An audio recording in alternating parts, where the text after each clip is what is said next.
What's going on, Knicks Deli community? It's your boy Sheer, and I just wanted to hop on for an actual Knicks Deli edition, baby. So I want to welcome you all. If you're here visiting my channel for the first time, welcome to Knicks Deli, baby. Here in Knicks Deli, everybody eats, okay? If you're returning to the channel, my KDC community, I want to welcome you back, baby.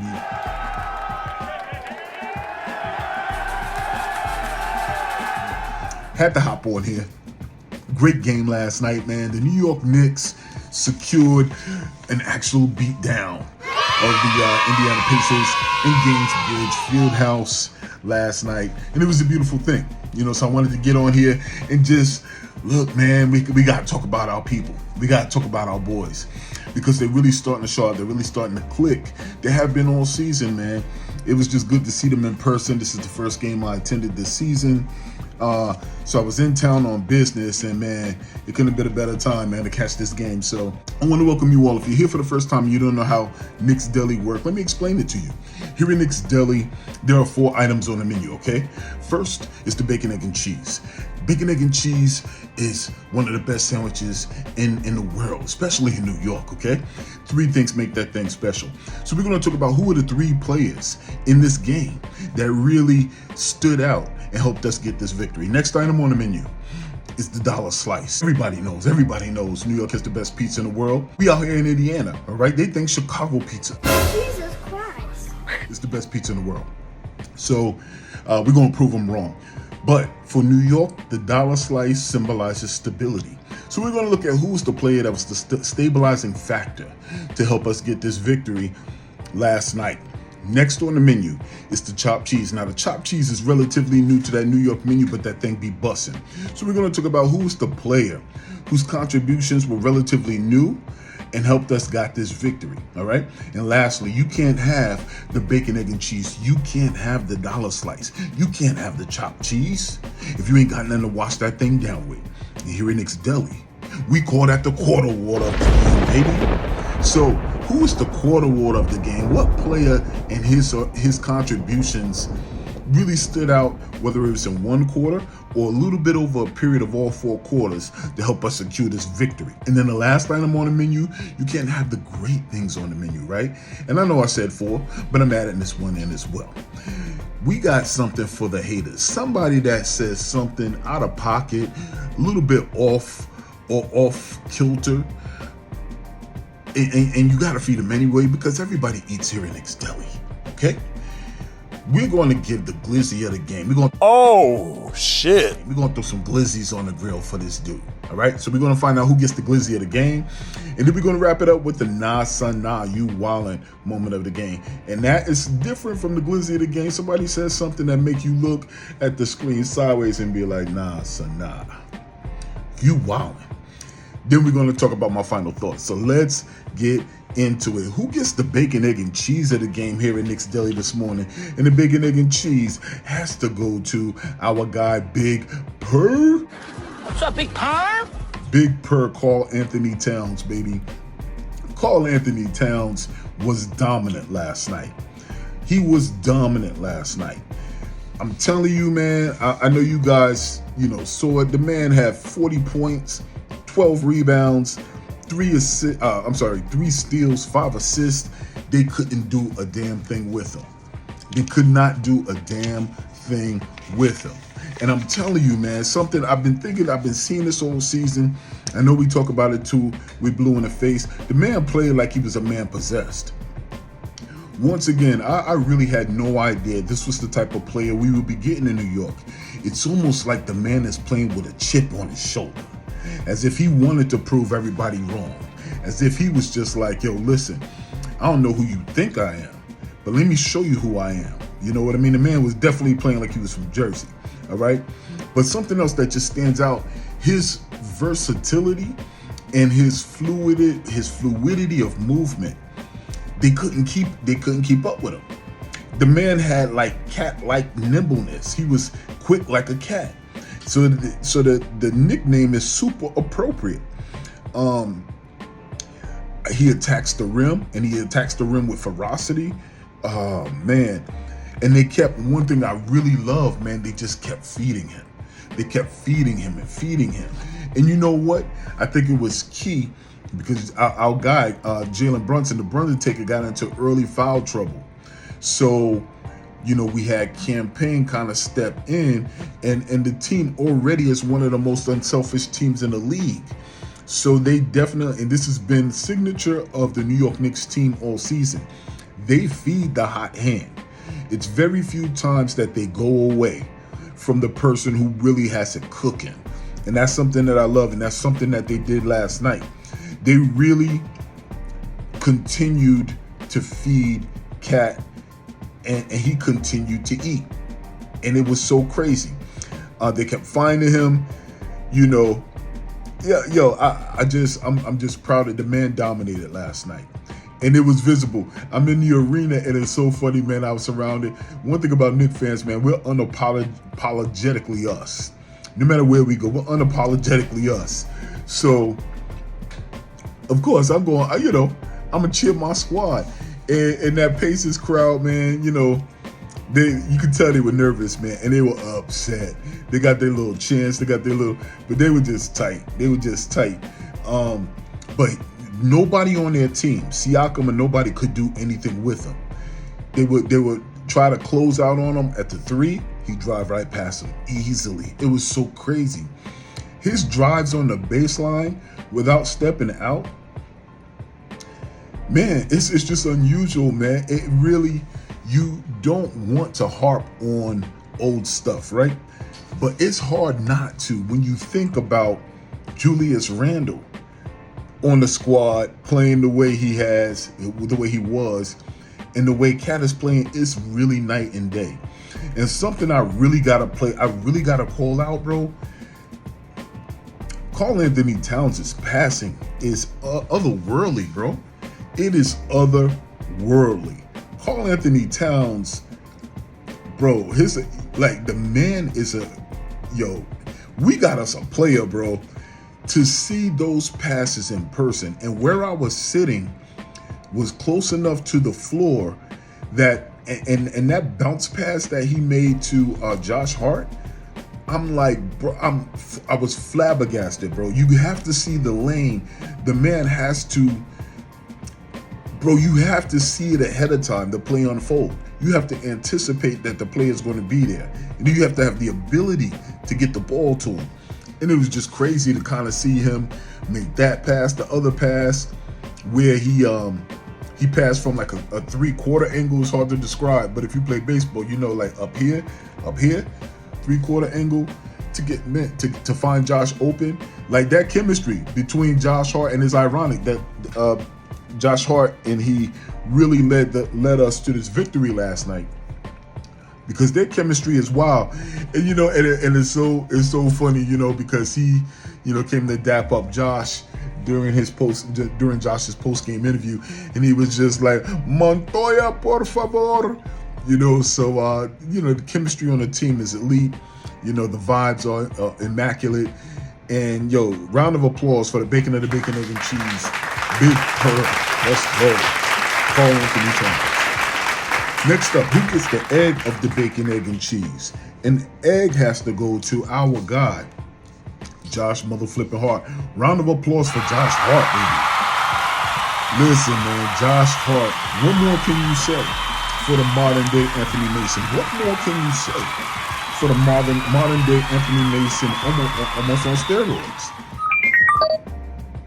It's so funny because Anthony Mason was huge. We used to always be like, you do got to be on steroids. But Josh Hart continues to dominate in his way. He dominates in his way. Josh Hart had 30 points last night, 10 rebounds, 5 assists. What are we doing? What are we doing? 30 points, 10 rebounds, 5 assists. What are we doing? This was his first 30-10 game of his career with few plays called. The man has little to no plays called for him. He is straight hustle, effort. I'm going to be the hardest working man on the floor. You won't stop me. I'm grabbing this rebound at 6'4". Call me Barkley, call me Mace. Call me Josh Hart. I'm in your face. Bars, pause, all of that. You know what I mean? Like, it was just so crazy to see this man. And one thing I want to point out, though, it was almost like, I just love, we know how goofy he can be. And I remember when he first came to the team, and especially, between him and Brun, I was just like, yo, I don't know, man. His sense of humor is slapstick. I really think he relaxed the fan base. You know what I mean? I think we were a little bit uptight. We weren't used to winning. We didn't know what that looked like on a high level. We looked at the team, and he was no star, but he was a major part of the plans for the team. So we didn't know how to feel about that, man. And I think what he's shown is that he can strike that balance of being a player that can have this fun, goofy, just weird type of sense of humor. But the moment he's on the floor, he is dog all day. He is serious about his business. He is a winning player. He is a championship player. He's the type of player that when teams make a championship run, they talk about. They talk about the plays that he made. They talk about the impact that he has. And we saw a taste of that in last year's playoffs. And one thing else that I'll finish up on Josh Hart being the egg of the bacon, egg, and cheese. Do me a favor, like this video real quick. Click that sub button. What I'll say is the man is an underrated finisher. This man is one of the strongest finishers in the game. When he is focused going downhill, driving to the basket, the man finishes. When he gets fouled, the man finishes. He is almost living off of and ones. And it's just great to see, and it's great to have him and a player like this on our team. I'm telling you, if you have never gone to a game, you got to get to a game, because seeing him play in person was different, bro. It was different. Watching him all season, know the greatness of what he's contributed to this team, but watching him in person was different. It was an absolute joy. It was my bet between him and Cat. It's so funny they had the two of the best games. Just getting a chance to watch them in person, man, it was a treat for me. It was definitely a treat for me. So, round of applause for the egg of the bacon, egg, and cheese. Our guy, Josh Motherflipper Hart. We got to give Josh a nickname, man. What's Josh's nickname? Come on, Knicks fans. What's Josh's nickname? So, last up for the bacon, egg, and cheese. Who gets the cheese at the game? The cheese goes to our guy, Deuce Motherflipping McBride. Deuce. I'm so proud of Deuce, bro. Deuce is really a legitimate part of this rotation. He's been a little bit down for a few games, but the man, he's comfortable. You could tell he's grown. He's mature in his role. He understands that he is a contributing factor to winning, and he really showed up. Last night he had 15 points, 3 rebounds, and a block, and it was integral. It was integral on a night where Brunson didn't have it. We needed to find points somewhere. We needed as a team to pull together, and Deuce was there. Deuce was there, fighting for rebounds, hitting big shots. He had a big 3, and it's just good to see that a player, that we drafted, continues to grow underneath Tom Thibodeau's leadership. And yeah, man, he showed up. So the cheese today goes to Deuce McBride. The bacon, egg, and cheese, ladies and gentlemen. Round of applause for Big Purr, Josh Hart, and Deuce McBride. Next up on the menu is the dollar slice. Once again, the dollar slice represents stability in New York. So who gets the dollar slice? And it's unique, but I'm going to give the dollar slice today to our guy, Precious Achiuwa. Round of applause for Precious Achiuwa. Precious Achiuwa has been integral to our success all season, ladies and gentlemen. Without Precious Achiuwa, I don't know where we would be. Since Mitch went down, we kind of rotated between a little bit of Sims. I think Sims we played more recently because we knew we was going to trade him. And Precious Achiuwa. But Precious Achiuwa has really held us down. Played the same style of basketball that we are identity-wise. Gives you hustle. Tonight, he gave us 9 points, 12 rebounds, 2 assists and a block. What more can I say about Precious, man? Precious comes in, he does his job. Sometimes he tries to do a little too much. I'm gonna get into that a little bit. Last night, there were some plays that make you go, ah. But what I love about him is he recognizes them in real time in the same game, and he makes adjustments. So you rarely see him make the same mistake multiple times within the game.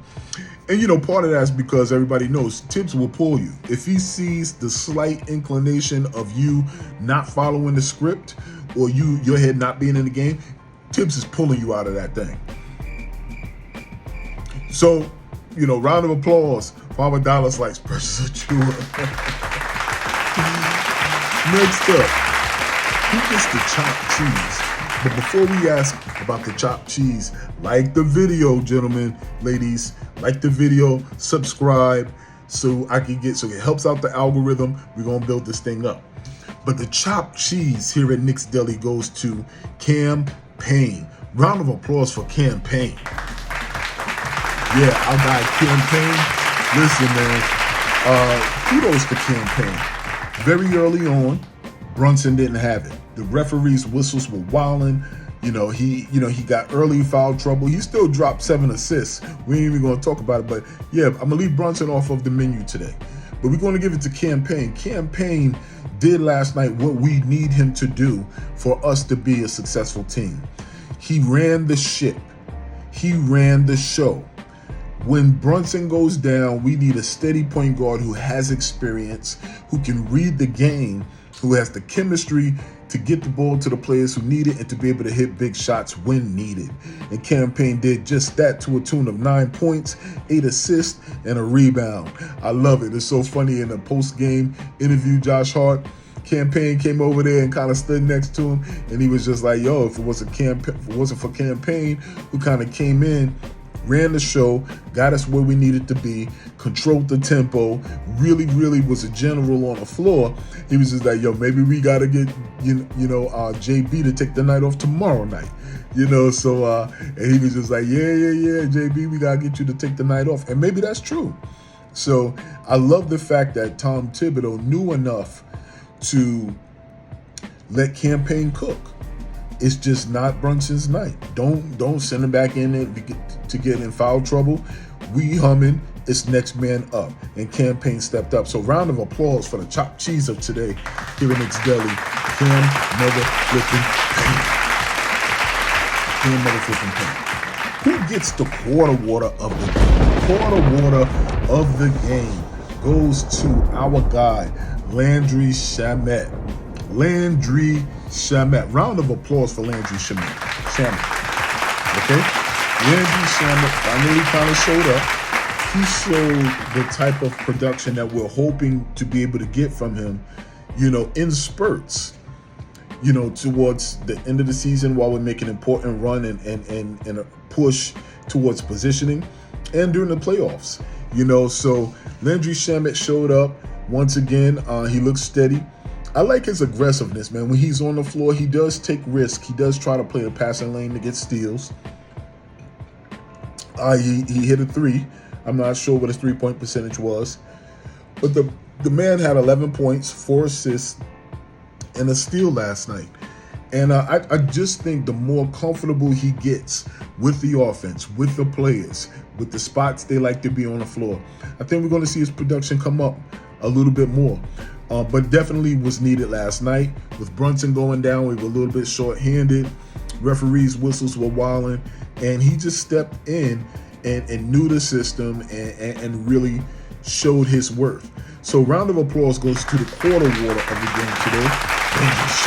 The quarter water of the game. All right? Now, who gets the glizzy of the game? Now, the glizzy of the game goes to, somebody who, whether it's connected to the game or surrounding the game or whatever have you, they're just saying too much. And you got to find a way to shut them up. So the glizzy of the game actually goes to, and this is probably be a little bit probably a little too harsh, but I'm going to give it to Steve Bondi, the writer Steve Bondi. And I'll do that only because, he's a reporter who wrote an article that stated that Josh Hart may have to have a knee procedure in the off season because he's been battling, like a nagging type of injury, and he had to retract that statement. I think Josh Hart caught wind of it. Josh Hart is steady, active on Twitter, and he saw the report right away, and he said, absolute cap. That is cap, absolute cap. I don't know where that came from. That's absolute cap. And Steve Bondi, absolute respect. He absolutely gets respect. This is why he's a respected professional at what he does. He retracted it. He said, I think I inferred too much from the feedback that Josh Hart gave us during his interview, and I apologize. I retract that statement. I probably was doing too much, pretty much. So respect to him for that, but that doesn't absolve you from getting the glizzy of the game. The glizzy of the game. So gobble that. You're going to have to be a little bit better. And, these players, man, they play long seasons. They've been playing all of their lives. Everybody's ill. Everybody has an injury. But that type of a report sends the fan base into a tizzy. So kudos to him for retracting it, but not fast enough not to get the glizzy of the game. All right.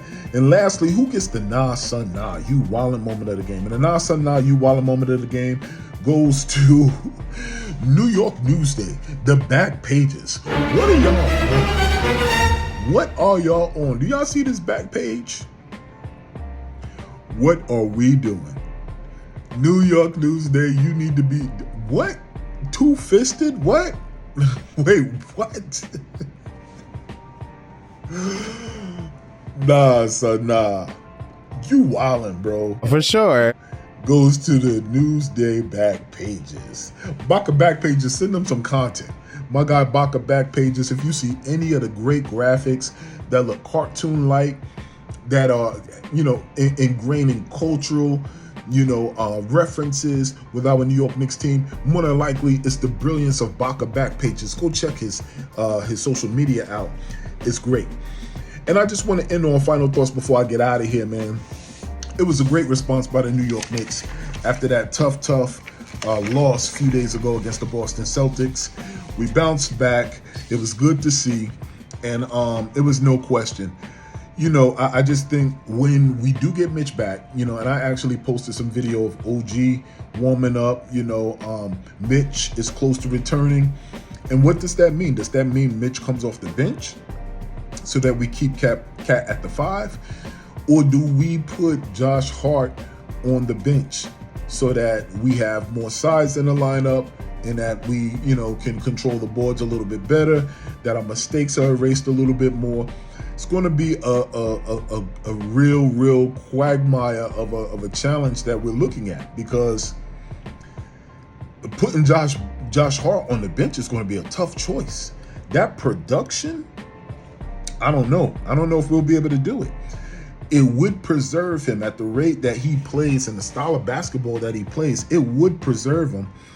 But maybe we want to preserve Mitch, and I don't think, and people give Tibbs crap for this, but I think when you start playing not to get injured, or you start coaching not to have your players get injured, that's when they get injured. So you got to go out there and just throw it all at the wall. So it's going to be a tough choice.